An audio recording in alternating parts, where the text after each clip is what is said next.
Ora, muito bom dia. Vamos dar início ao nosso culto de pregação esta manhã e vamos cantar dois hinos, começando pelo número 14 e de pé aqueles que puderem, se faz favor.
E ainda o número 134.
Por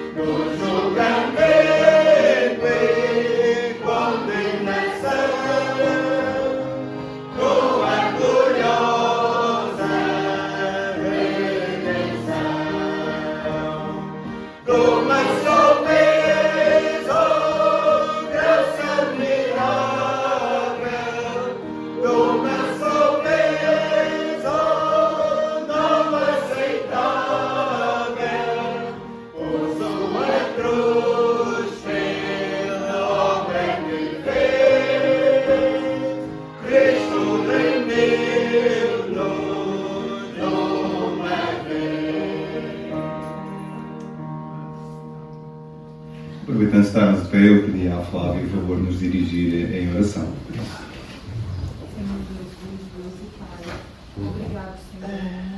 Obrigado por estarmos aqui na sua casa. Obrigado por nos permitir ter saúde, Pai, para isso. Nós te agradecemos, Pai, por cada vida aqui representada.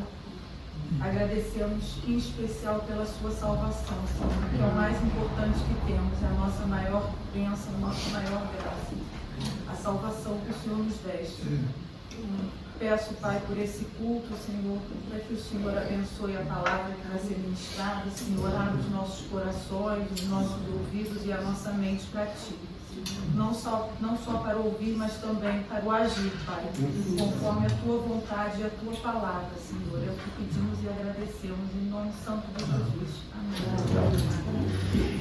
E na plena da vossa paciência para estarem de pé, vamos cantar só um corinho, 710, antes de depois passarmos à continuidade do programa. 710.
Podem sentar-se.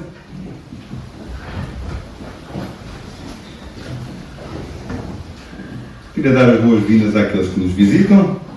Novamente está connosco o nosso irmão Américo Fonseca, que nos está visitando esta manhã.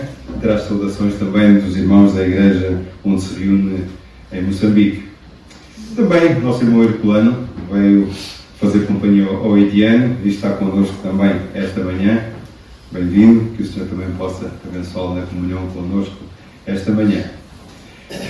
Obrigado a todos, então, pela vossa presença. Queria somente pedir para passarem os pedidos de oração dos irmãos que estão necessitando da nossa intercessão diante do Senhor por eles e outros também que não estejam ali, que os irmãos conheçam.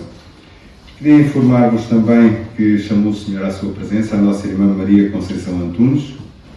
Era a esposa do nosso irmão Manuel Diniz, da Rocha Nova. Está na glória já. E o sepultamento será amanhã às 15h30, com a cerimónia a realizar-se na igreja da Rocha Nova. Portanto, os irmãos que tiverem disponibilidade e queiram partilhar este momento com a família e a igreja ali, farão um favor então, às 15h30 na Rocha Nova. E de informação, por aqui é tudo, não é nenhum anúncio de última hora. Então vamos estar atentos àquilo que o Senhor colocou no coração do André para partilhar connosco esta manhã. André, faz favor.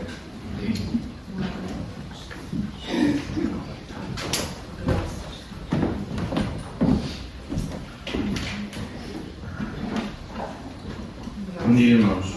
Na minha reflexão de hoje vou falar de maneira única e especial como Deus criou a humanidade. Em Gênesis 1, 26 e 27 lemos: Então Deus disse: façamos o homem à nossa imagem, conforme a nossa semelhança, para que domine sobre os peixes do mar e sobre as aves do céu, sobre o gado e todos os animais selvagens, e sobre todas as criaturas que se movem ao longo do sol. Criou Deus, pois, o homem à sua imagem. A imagem de Deus o criou, homem e mulher os criou.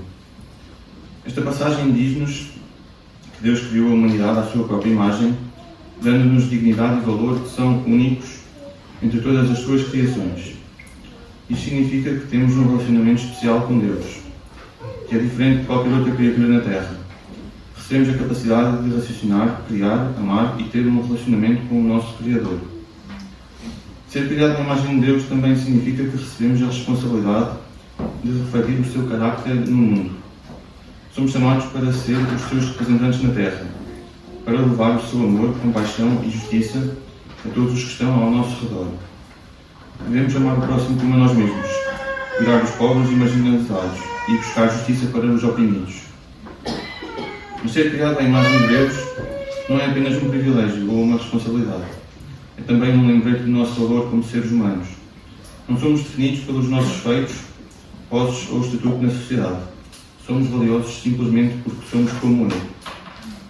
Além disso, ser criado à imagem de Deus significa que temos um propósito e um destino que é maior do que qualquer coisa que possamos imaginar. Não fomos criados para simplesmente existir. Fomos sim criados para que cada um de nós possa cumprir um propósito específico no plano de Deus.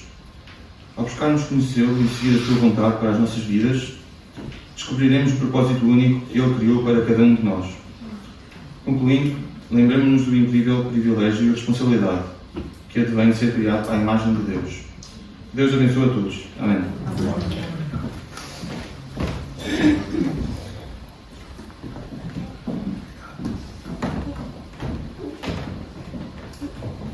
Obrigado, André. Lembremos da grande responsabilidade que temos. Sermos criados à imagem e semelhança de Deus. E como seus filhos, comprados pelo preço do seu sangue, manifestando a sua glória em cada dia. Essa é a nossa tarefa também. E antes de escutarmos a palavra do Senhor esta manhã, vamos cantar mais um hino. Vamos aproveitar para levantar as nossas ofertas para a obra do Senhor, as quais se destinam aos membros da Igreja. Como tal, as nossas visitas não devem sentir-se constrangidas a contribuir. Vamos ficar de pé, os que puderem, quando cantamos o hino número 353. 353.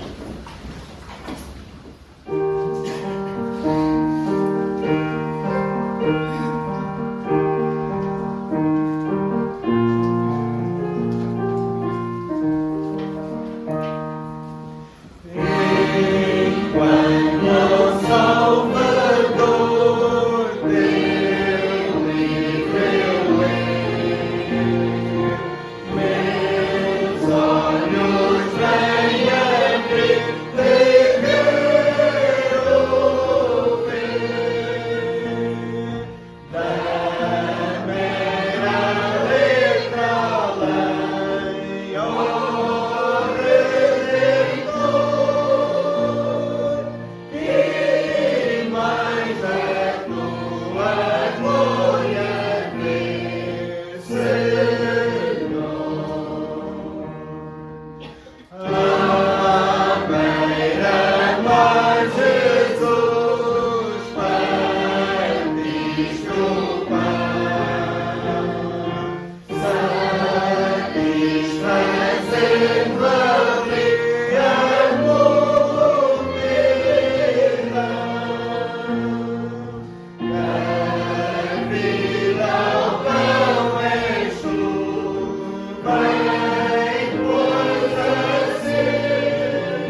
cumprimentar-vos.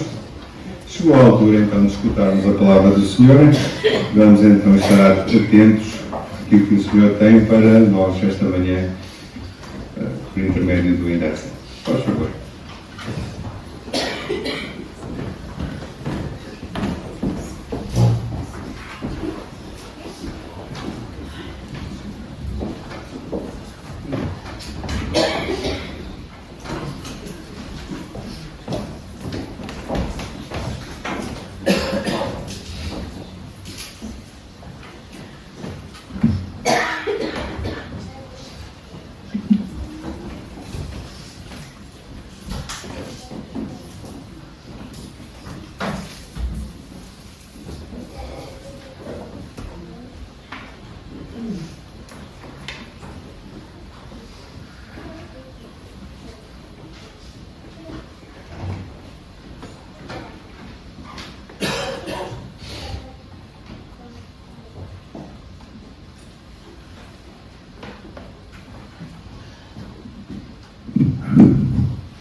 Bom dia, igreja. Que a graça e a paz do nosso Senhor e Salvador Jesus Cristo esteja com todos nós hoje e sempre. Hoje eu vou dar continuidade à série que eu tenho feito de tempo de reconstrução. Eu vou falar sobre milagres. Milagres. Lembrando, falamos já sobre corrida da fé. Aí eu falei sobre lidar com o passado, presente e futuro. E agora eu vou falar sobre milagres. Deixa eu te perguntar uma coisa primeiro. Primeiro eu vou te dizer o que é milagre. Milagre é o seguinte, de todas as definições, a mais interessante que eu achei foi essa aqui. Milagre seria esse ato sobrenatural de Deus, por meio do qual Ele atua fora das leis naturais que regem o nosso mundo. Milagre é Deus agindo de forma sobrenatural. É Deus mudando a história, entrando no mundo e fazendo diferença quando nós precisamos. E a Escritura está cheia dos milagres, cheia da intervenção e da maravilha de Deus. E quando eu leio, eu falo, que maravilha! Ô Senhor, que bênção! Olha, só coisa linda, só coisa maravilhosa. Por exemplo, uma ressurreição. A ressurreição do Lázaro. Um dos milagres mais conhecidos do cristianismo. Agora, entre a teoria e a prática, existe muitas vezes um abismo. E aí eu quero te perguntar, você crê em milagres? Você crê que esses milagres podem acontecer? Ou de alguma forma, em alguns momentos, não sei se isso acontece com você, mas já aconteceu comigo várias vezes. Eu olho, vejo na Escritura, vejo que tudo aquilo e aquele poder de Deus, ele aconteceu, ele está ali. Muitos são os testemunhos, o modo pelo qual Deus se mostra, mas em alguns momentos a minha consciência e a minha falta de fé, a minha incredulidade, parece me remeter ao seguinte raciocínio. Bom, isso aconteceu no passado. Esses atos, essas maravilhas, essa intervenção poderosa de Deus, tudo isso aconteceu lá no passado, mas parece que hoje eu não vejo da mesma forma. Parece que hoje não acontece do mesmo jeito. Parece que tudo é história. E não é história não, meus irmãos. O poder de Deus, as maravilhas de Deus, a graça e a misericórdia de Deus permanecem até hoje. Os dons são os mesmos. E a capacidade que Deus fornece à igreja de transformar a história também permanece a mesma. Então creia que milagres podem acontecer, e é sobre milagres que nós vamos falar hoje. Falando sobre milagres, eu vou falar sobre o profeta Eliseu. O profeta Eliseu é o grande milagreiro do Velho Testamento. Há uma certa divergência, mas parece que o profeta Eliseu ele realizou por volta de 14 milagres. Dentre os 14, um ele realizou depois de morto. Ficou curioso? Vai dar uma olhada no livro de Reis, 2 Reis, você vai entender um pouquinho melhor. O profeta Eliseu, ele viveu já bem antes de nós. Ele viveu entre 885 a 800 por volta do século 9, século 8 a.C., né? Alguns colocam que ele nasceu em 885 e veio a morrer no ano 800, outros jogam a morte dele para o ano 790. Né? Já é muito tempo. Ele foi auxiliar muito tempo do profeta Elias. Depois ele passa a desenvolver o ministério dele de maneira individual. O Eliseu tem algumas outras coisas interessantes. O Eliseu, provavelmente, ele era alguém de posses, ele era de uma família rica, e ele teve que abandonar essa família quando ele inicia o ministério dele através do chamado de Deus. Ele teve um ministério bem longo, provavelmente de 50 anos, bem longo. Né? Passou por Acabe, Acasias, Jeorão, Jeocás e Joás. Foi um ministério bem longo, um ministério profético bem longo. Ele realizou muitos milagres e morreu com idade avançada para aquela época, então, né, por volta de 85 ou 95 anos de idade. Feita essa apresentação rápida do profeta Eliseu aqui, eu quero falar sobre milagres. E o livro de Reis, 2 Reis, no capítulo 4, fala sobre 4 milagres que foram realizados através do ministério do profeta Eliseu. Que milagres foram esses? Primeiro foi a multiplicação do azeite da viúva, é sobre esse que nós vamos falar. Depois sobre o nascimento e a ressurreição do filho da mulher sunamita, tá? Só de curiosidade, o nome dela não é sunamita, tá? Ela era sunamita porque ela nasceu em uma cidade, quem nascia naquele local tinha essa denominação, tá? O nome dela não é sunamita, não faça isso com ela, né? Terceiro milagre foi a retirada da morte que havia na panela, e o quarto foi uma multiplicação de pães. Olha, o registro de 4 milagres em um capítulo só. O homem era bom mesmo, o homem era crente mesmo, tá? E eu vou falar sobre um em específico, que é essa multiplicação do azeite da viúva. Agora sim, vamos falar de tempo de reconstrução. Eu vou usar o livro de 2 Reis, capítulo 4, versículos 1 a 7, na Almeida Revista Atualizada, que é a versão que eu normalmente uso. Antes de lermos, vamos orar? Te agradecemos, Pai, porque o Senhor é o Deus do milagre. E o maior de todos os milagres é a nossa conversão. É o fato de estarmos aqui, é o fato de sermos teus filhos, amados de Deus. Continua, Pai, a fazer milagres. Continua como o Senhor sempre continuou e continuará. Porque o maior milagre é quando alguém te conhece e rende o coração a Ti. E nós queremos render o nosso coração sempre, Pai, porque Ele quer fugir. A nossa mente, o nosso coração, muitas vezes quer se desviar para andar por caminhos que não Te agradam. Mas que o Senhor, o Deus do milagre, trate do nosso coração, da nossa alma, cuide da nossa igreja, Senhor, para que sejamos uma igreja que crê, uma igreja que vive o Teu milagre, vive de acordo com a Tua vontade, e é isso que Te agrada. Faz assim na nossa vida, abençoa a Tua palavra, Pai, em nome de Jesus. Amém. Agora vamos ler 2 Reis, capítulo 4, versículos 1 a 7. Diz a palavra de Deus para nós o seguinte: certa mulher, das mulheres dos discípulos dos profetas, clamou a Eliseu, dizendo: meu marido, teu servo, morreu. E tu sabes que ele temia o Senhor. É chegado o credor para levar os meus 2 filhos para lhe serem escravos. Eliseu lhe perguntou: que te hei de fazer? Dize-me que é que o tens em casa. Que é o que tens em casa. Ela respondeu: tua serva não tem nada em casa, senão uma botija de azeite. Então disse ele: vai, pede emprestadas vasilhas a todos os teus vizinhos, vasilhas vazias, não poucas. Então entra e fecha a porta sobre ti e sobre os teus filhos, e deita o teu azeite em todas aquelas vasilhas. Põe a parte a que estiver cheia. Partiu, pois, dele e fechou a porta sobre si e sobre seus filhos. Estes lhe chegavam as vasilhas, e elas enchiam. Cheias as vasilhas, disse ela a um dos filhos: chega-me aqui mais uma vasilha. Mas ele respondeu: não há mais vasilha nenhuma. E o azeite parou. Então foi ela e fez saber ao homem de Deus. Ele disse: vai, vende o azeite e paga a tua dívida, e tu e teus filhos vivei do resto.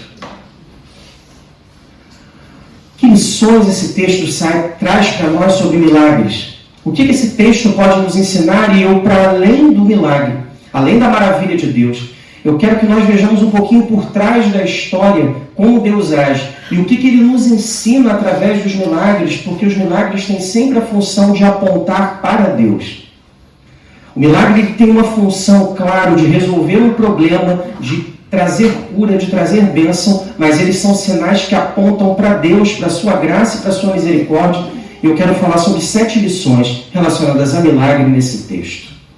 A primeira lição que está aqui, sabe qual é? Invista no relacionamento com Deus. Vou repetir. Invista no teu relacionamento com Deus. Eu vou te explicar por quê.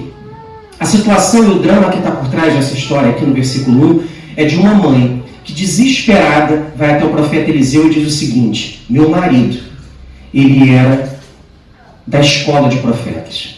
Ele era um homem de Deus. Ele era um homem que servia ao Senhor. Mas parece que ele era um péssimo administrador das finanças da casa dele. Ele contrai uma dívida muito grande, não consegue pagar, ele morre, ela fica viúva com 2 filhos. A Escritura não diz, mas provavelmente eles são filhos ainda crianças, entrando na fase da adolescência. E nesse período havia a questão da escravidão por dívidas.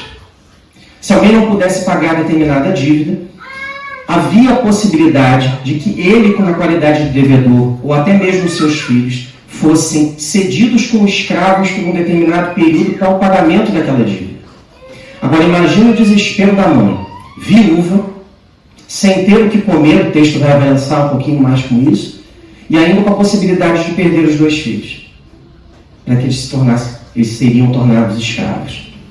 Ela se desespera e vai até o profeta e ela diz o seguinte para ele, e aí essa parte é mais interessante, ela fala assim: ele era um homem de Deus, ele era um homem que temia o Senhor, e o Senhor sabe disso. E quando eu não sei mais o que fazer, não existe mais esperança para mim, eu tenho pavor de que os meus filhos aconteça esse tipo de tragédia com os meus filhos. Eu sei que o Senhor é homem de Deus, eu vim aqui pedir ajuda do Eterno. O que o Senhor acha? Fala aí com ele, dá um jeito. Por favor, eu não quero que os meus filhos sofram dessa forma, eu vou lutar por eles até o final. Olha o que o versículo 1 diz aqui para nós então. Certa mulher, das mulheres dos discípulos dos profetas, olha aqui, ela era esposa de um que frequentava a escola de profetas e morreu. Clamou a Eliseu dizendo: meu marido, teu servo, morreu, e tu sabes que ele temia ao Senhor. É chegado o credor para levar os meus 2 filhos para serem escravos. Ele era alguém que não cuidava bem das finanças. Ele se endividou. Mas ele era um homem que tinha investido em Deus. Ele investiu o tempo dele em Deus. O melhor dele foi para Deus. Eu estava ouvindo uma mensagem essa semana também sobre esse texto. E eu ouvi um pastor lá no Brasil falando o seguinte: se você entrar em qualquer livraria, Bertrand, Almedina, uma livraria online, os 10 livros que estarão lá, os mais vendidos, com certeza, pelo menos metade, vão se relacionar ao seguinte: como viver uma vida maravilhosa, como ter dinheiro de sobra, como investir na bolsa de valores, como conseguir isso, como ser um excelente profissional, como ser o melhor naquilo que se faz. Nenhum deles ensina como se investir em Deus. Isso nos contamina de uma forma também, que pensa na tua agenda aí, como eu penso na minha muitas vezes. Nós dedicamos muito pouco tempo a Deus e muito tempo a coisas em que Deus não está. Ou dedicamos muito mais tempo a várias outras coisas e muito pouco tempo a Deus. Um homem que investiu no relacionamento com Deus.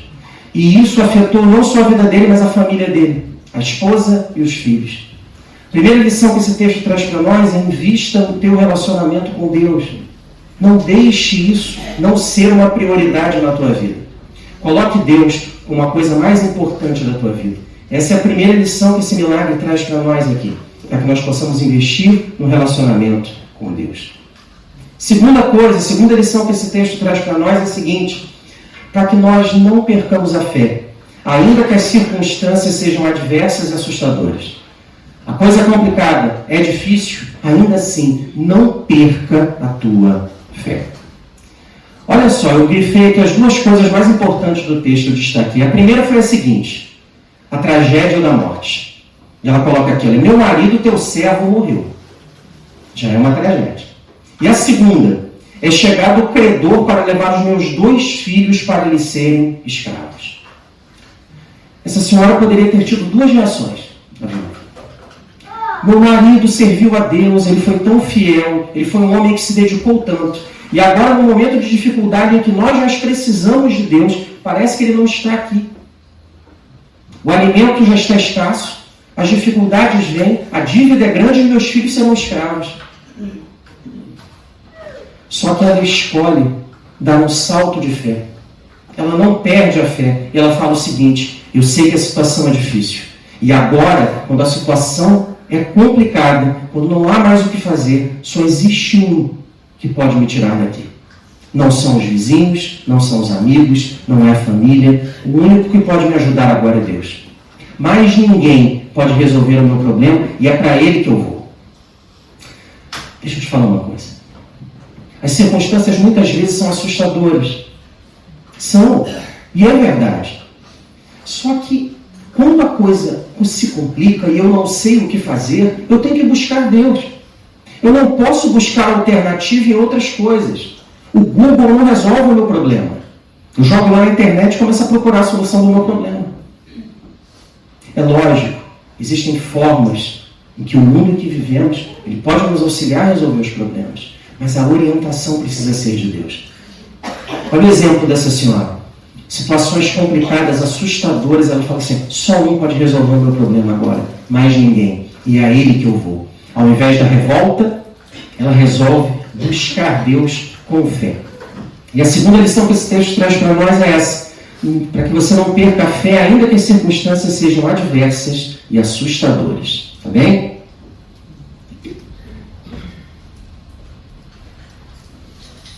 Olha só, te dar um panorama rápido sobre a escravidão de dívidas. A escravidão de dívidas, esse medo, esse receio que ela tinha de que os filhos fossem vendidos como escravos, é lá em Levítico 25 isso. Tá? Todo mundo antigo você tinha esse tipo de previsão. Tá? Até o próprio direito romano previa isso. O que acontecia? O problema era quanto tempo a escravidão durava. Em algumas situações, esse prazo era determinado, tá, pelos anciãos da cidade. Olha, você vai trabalhar dessa forma por um X número de anos e tal. Mas na maioria das vezes não havia previsão para isso. E quando é que a escravidão acabava então? Essa escravidão acabava no ano do jubileu. Tá bom, Emerson, mas o que é o ano do jubileu? Aí complicou. A conta do ano do jubileu é essa aqui, olha. São 7 ciclos de 7 anos. São 6 anos normais, mais um ano sabático. Então são 49 anos. E no 50º ano, esse 50º ano seria o ano do jubileu. O que acontecia então? Vamos supor que os filhos dela se tornassem escravos no 25º ano. Eles teriam que cumprir o período de escravidão por mais de 25. Se fosse no 40º ano, eles só seriam escravos por 10. Se fosse no 49º, só um aninho de escravidão. Um aninho de escravidão tá bom, né? Não, não tá bom. Tá? Imagina o desespero da mãe. E ela não desistiu dos filhos. Não desista de quem você ama. Não faz isso não. Não desista de quem você ama. E eu sei que um dos dramas do cristianismo é quando a gente não tem a nossa família toda na igreja. Não desista de quem você ama. A escravidão do pecado, muitas vezes, tenta tirar aqueles que amamos de perto de Deus. E tenta nos tirar de Deus também. Quando as dificuldades aparecerem, vá em busca do único que pode resolver o teu problema e o meu. Não perca a fé, apesar das dificuldades. Terceira lição que esse texto traz para nós está aqui no versículo 2. Para você não se esquecer das bênçãos concedidas por Deus. Não se esqueça do que Ele já fez por você. O profeta vai e pergunta para ela, e isso é maravilhoso. Eliseu lhe perguntou: que te hei de fazer? Dize-me que é o que tens em casa. Eliseu podia virar e falar assim: olha, eu entendo muito a tua história, é muito triste, vamos orar, que Deus te abençoe. Olha, minha filha, eu sinto muito, mas eu não tenho condições de te auxiliar aqui não. Olha, eu não sou banco, não sou nada disso, não vou poder te ajudar, vá com Deus. O profeta não faz isso. Ele vira e fala assim: como eu posso te ajudar? O que você tem em casa? Do que você precisa? Nós fazemos isso como igreja? Nós fazemos isso como cristãos? Vem alguém com uma dificuldade, com algum problema, e você pergunta assim, do que você precisa? Ou a gente usa a seguinte fuga. Vai embora, chato. Não quero falar com você não. Vai embora. O profeta Eliseu tem uma atitude cristã absolutamente perfeita. Ele fala assim, que bom que você está aqui, do que você precisa. Como eu posso ser útil? Como eu posso te ajudar? Onde dói? Onde incomoda? O que eu posso fazer por você? E ela responde, tua serva não tem nada em casa, senão uma botija de azeite. Será que ela não tinha nada mesmo em casa? Nada, nada, nada. Olha o que ela tinha em casa. Primeiro ela tinha uma casa. Depois ela tinha os 2 filhos e os 3 compunham uma família crente. Ela tinha fé. E ela tinha acesso ao profeta. Ela tinha mais do que ela imaginava. E muitas vezes o sofrimento e as dificuldades fazem com que nós não enxerguemos o que temos na nossa própria casa. Tem coisa boa na nossa casa? Claro. Tem coisa ruim? Tem também. Tem. Mas há coisa boa de Deus. A bênção de Deus. Não é terra arrasada. Não se esqueça do que Deus já lhe deu, do que Deus já concedeu. Eu não tenho esse hábito, mas eu acho muito bonito esse hábito, esse costume que havia nos cristãos, que hoje não há muito, que é um caderno de orações ou um caderno de bênçãos atendidas. E aqueles homens e mulheres de Deus iam lá e colocavam os seus pedidos e depois como aquele pedido foi atendido por Deus. E muitos, quando morriam, iam para a glória e se encontravam aqueles caderninhos, aquelas anotações deles, as pessoas olhavam e falavam assim, que maravilha, olha quantas orações foram atendidas, quantas bênçãos foram concedidas, quantas coisas Deus abençoou aquelas vidas. Nossa memória é muito ruim para o que é bom e muito boa para o que é ruim. Não se esqueça que você não chega a essa conclusão que a viúva teve, eu não tenho nada em casa. Tem sim. Você tem. Mas seja sincero com Deus. Isso aqui é bom, Senhor. Isso aqui não é bom. E eu preciso do teu milagre na minha casa, na minha vida, para que as coisas sejam transformadas. Não se esqueça das bênçãos concedidas por Deus, do que Ele já te deu, do que Ele já concedeu. Quarta lição que esse texto traz para nós sobre o milagre é ouça as instruções de Deus. Ouça o que Ele fala. Preste atenção quando Ele falar. O texto diz aqui no versículo 3, e a instrução que o profeta dá a ela, quando ela fala que só tem a botija de azeite, o profeta diz para ela o seguinte, então disse ele, vai, pede emprestadas vasilhas a todos os teus vizinhos, vasilhas vazias, não poucas. Se eu fosse a viúva, sabe o que eu ia falar? Eu falei assim, olha só, profeta, eu entendi a instrução de Deus, mas olha, o que as vasilhas de que forma as vasilhas vão resolver o problema da escravidão dos meus filhos, da minha dívida? Diz aí para mim, profeta, que eu não entendi muito bem, não. Eu vim aqui pedir uma ajuda para que meus filhos não sejam vendidos como escravos porque a dívida é grande. E o que o Senhor me diz é o seguinte, pegue vasilhas emprestadas com os vizinhos. Acho que o profeta não entendeu muito bem qual é a minha necessidade. Deus entendeu. E Ele determinou que algo fosse feito. Só que nós, muitas vezes, não entendemos. E por isso não obedecemos. Mas quando Deus fala algo, nós devemos fazer. Nós devemos fazer. A palavra de Deus é repleta de instruções de como nós devemos agir, só que nós, na nossa modernidade, fazemos o seguinte, dessas eu gosto e eu cumpro. Essas aqui eu não gosto e eu não vou seguir. Essas aqui são chatinhas, não é fixe fazer dessa forma. Eu quero fazer desta aqui, essa aqui que é boa. Essa parte daqui da escritura eu gosto. Do lado de cá eu não gosto muito. Porque é velho, é antiquado, é chato, eu não quero, é muito restritivo. Deus não age assim. As normas que Deus estabelece são para a nossa proteção e o nosso cuidado. Não é para te restringir o modo de viver. E quando Deus fala, nós devemos agir dessa forma. Quando Deus determina, devemos agir. Mesmo que pareça muitas vezes que não faz sentido. Anderson, mas eu tenho que tratar com cordialidade quem é tão ruim comigo, tão mal, tão áspero, tão indiferente. A Escritura diz que nós devemos oferecer a outra face. Você gosta de oferecer a outra face? Eu não. Se tivesse lá na Escritura, se fosse eu o autor da Bíblia, eu ia colocar assim: se alguém lhe acertar no rosto com um tapa, dê 15. É isso que eu ia colocar lá. Mas eu não sou o autor da Bíblia, eu não sou o Senhor. E ele fala o seguinte: se alguém te constranger a algo que você não queira, vá com ele. Como ele fala lá. Se ele te constranger a dar 1 milha, vá 2. Faça o que ninguém faz. Seja diferente como Jesus foi, que se importava com pessoas que ele não conhecia. Mas ele é Deus. E o que ele fala é o seguinte: eu estive aqui para dar um exemplo que vocês façam o mesmo. E não é fácil. Ouça as instruções de Deus. Quando ele falar, preste atenção, obedeça. O que Deus diz não é para ser desprezado.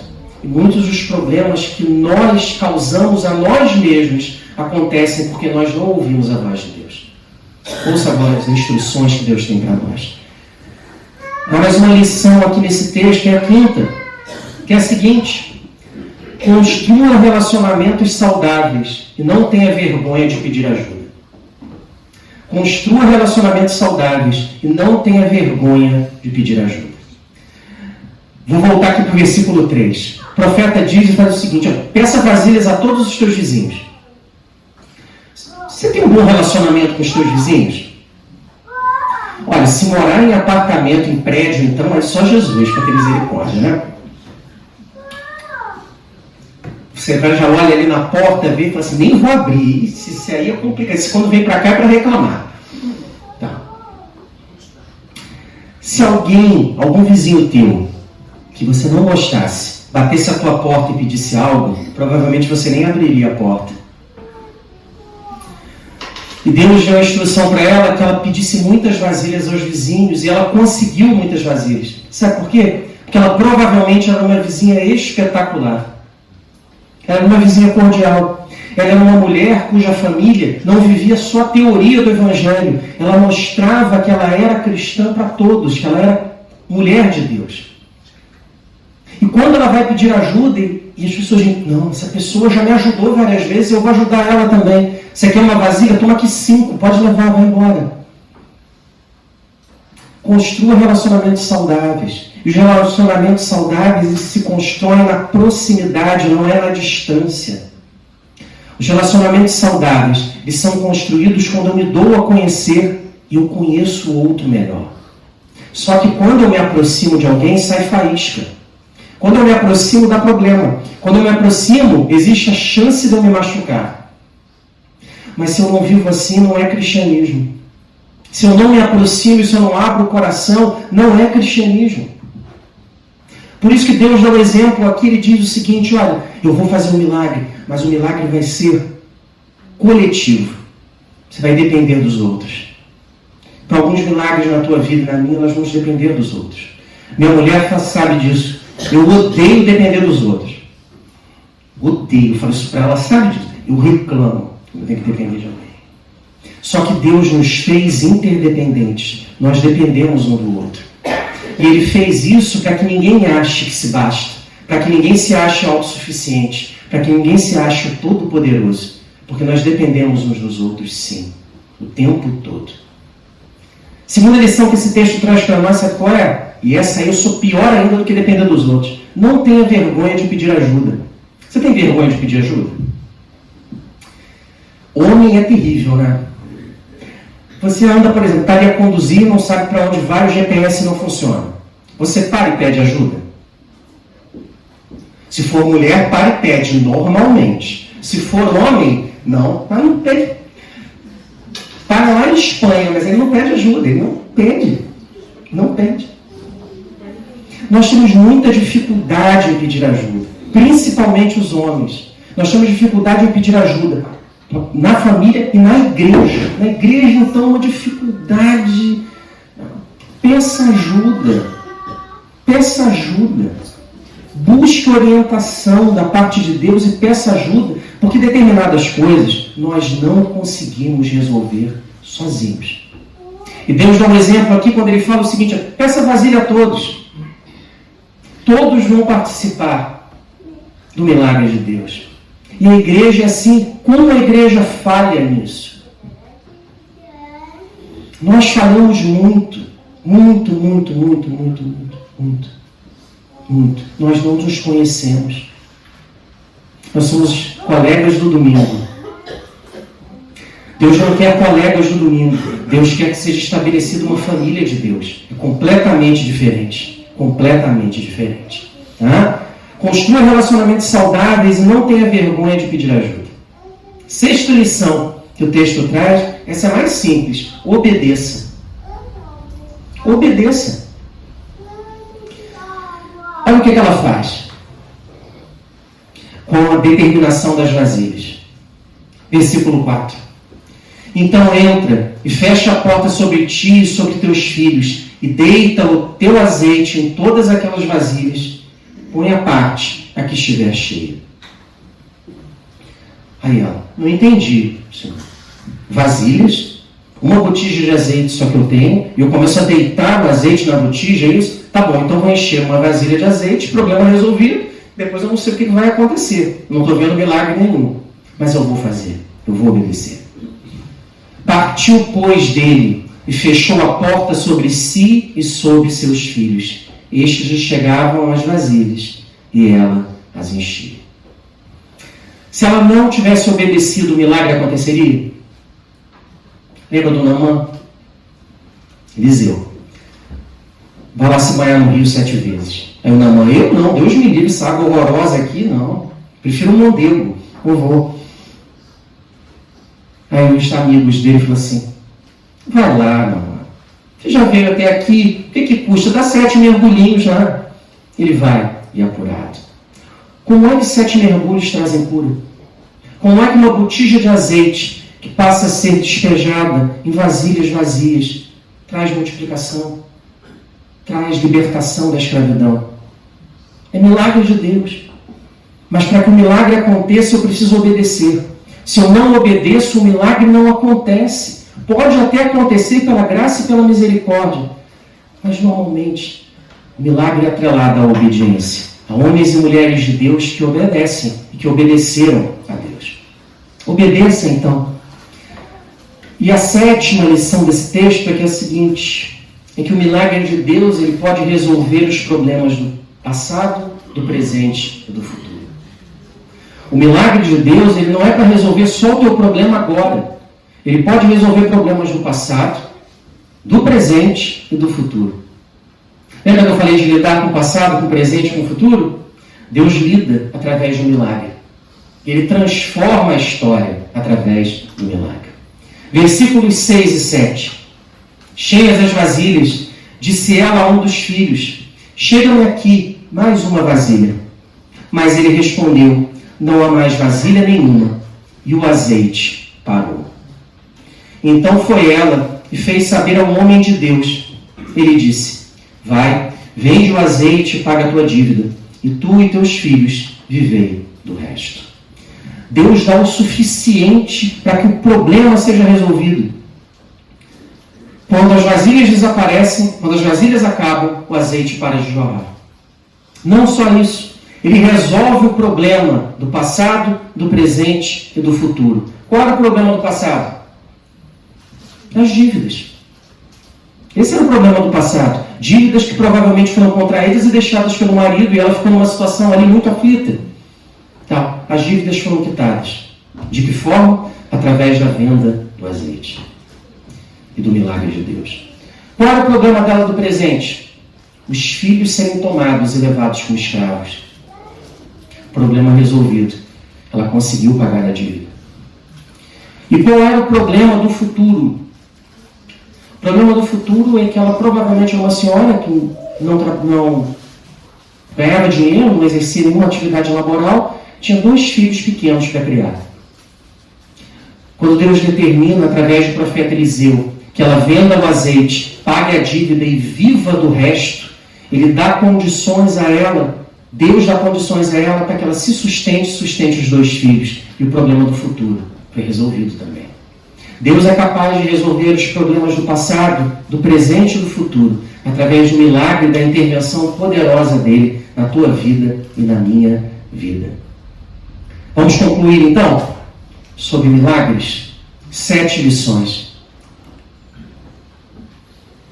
Primeiro, invista no relacionamento com Deus. Você e eu investimos tempo, dinheiro em várias coisas. Invista em Deus.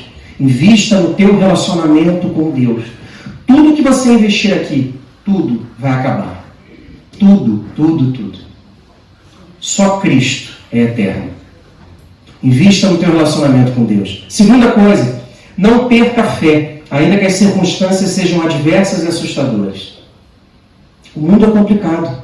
E a nossa vida, muitas vezes, é complicada também. Nós caímos em buracos que são difíceis de sair. Mas não perca a fé. Terceira coisa, não se esqueça das bênçãos concedidas por Deus. Ele já fez muito por ti, por mim, e vai fazer ainda mais. Quarta coisa, ouça as instruções de Deus. O que Deus diz é para ser obedecido e levado a sério. Quinta coisa, construa relacionamentos saudáveis e não tenha vergonha de pedir ajuda. Algumas vezes você vai ter que pedir vasilhas para alguém. Se você não for um bom vizinho, ninguém vai querer te dar vasilha nenhuma. Seja alguém agradável aos olhos de Deus, que busca com a sua vida dar um exemplo que agrade a Deus. Não tenha vergonha de pedir ajuda. Sexta coisa, obedeça. Seja obediente. E a sétima é que o milagre de Deus pode resolver os problemas do passado, do presente e do futuro. Eu vou voltar com a pergunta do início. Você crê que milagres podem acontecer? Eu vi uma coisa tão interessante no culto passado, depois na hora eu me atentei. Estava o irmão Marino aqui a servir a ceia, uma geração da família dele. O Tiago a auxiliar, outra geração da família dele. Depois o João Paulo a pregar aqui, outra geração da mesma família. Isso é milagre de Deus. E sabe por que é milagre? Porque a gente só sabe que é milagre quando não acontece na nossa vida. A gente fala assim, isso é milagre de Deus. É mesmo. O maior milagre é você ter alguém da tua família convertido. Se está todo mundo da tua família na igreja, então, aí você tem que dar muita glória a Deus, tá? Porque isso é milagre mesmo, tá bem?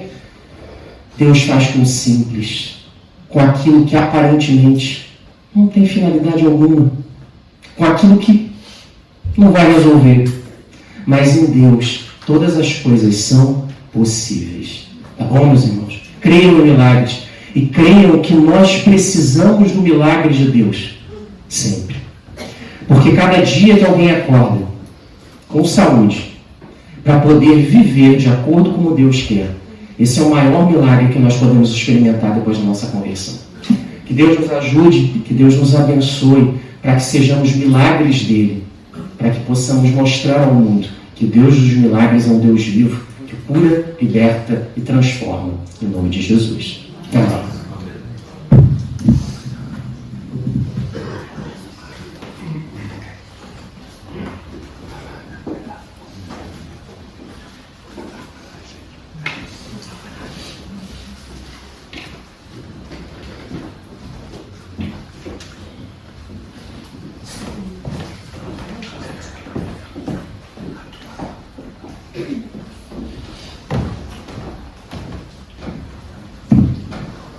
Obrigado, Inversa.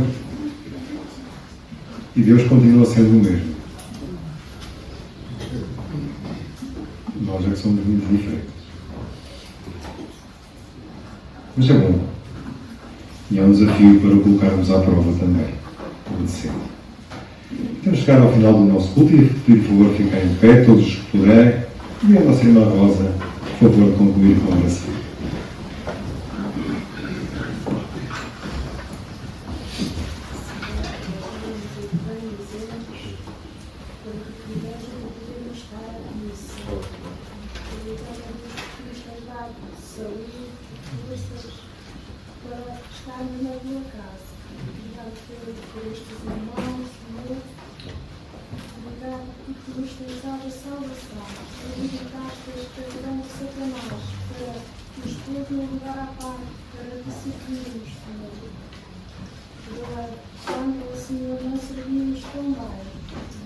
Ajuda-nos cada dia a servir melhor. E abençoa o meu irmão que está aqui com alguma dificuldade.